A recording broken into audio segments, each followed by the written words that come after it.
जेव्हा तुम्ही एखाद्या झाडाखाली उभ्या असता तेव्हा तुम्ही कल्पनाही करू शकत नाही की त्या झाडाच्या सावलीत, त्याच्या खोडामध्ये एक संपूर्ण जग जगत असतं.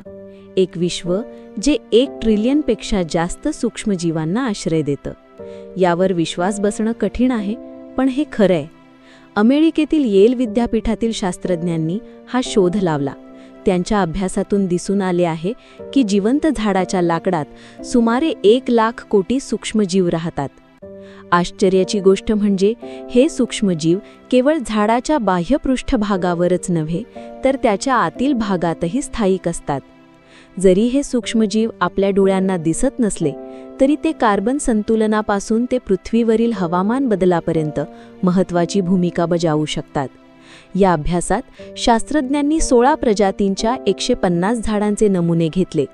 गमतीचा भाग म्हणजे हे सूक्ष्मजीव केवळ झाडांच्या भागांनुसारच नव्हे तर झाडांच्या प्रजातींनुसार देखील भिन्न होते.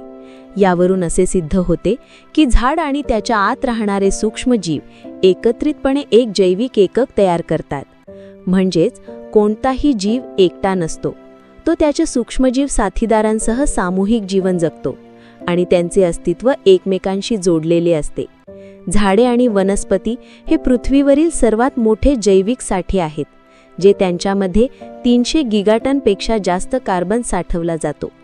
अशा परिस्थितीत जर सूक्ष्मजीव या प्रक्रियेवर परिणाम करत असतील तर आपल्याला हवामान बदलाविरुद्धच्या लढाईत जंगलांच्या भूमिकेकडे एका नवीन दृष्टिकोनातून पाहण्याची आवश्यकता आहे. या सूक्ष्मजीवांमध्ये झाडांची वाढ वाढवण्याची, रोगांपासून संरक्षण करण्याची किंवा मौल्यवान रसायने तयार करण्याची शक्ती असू शकते. भविष्यात ही माहिती जंगलांचे व्यवस्थापन आणि देखभालीला एक नवीन दिशा देऊ शकते.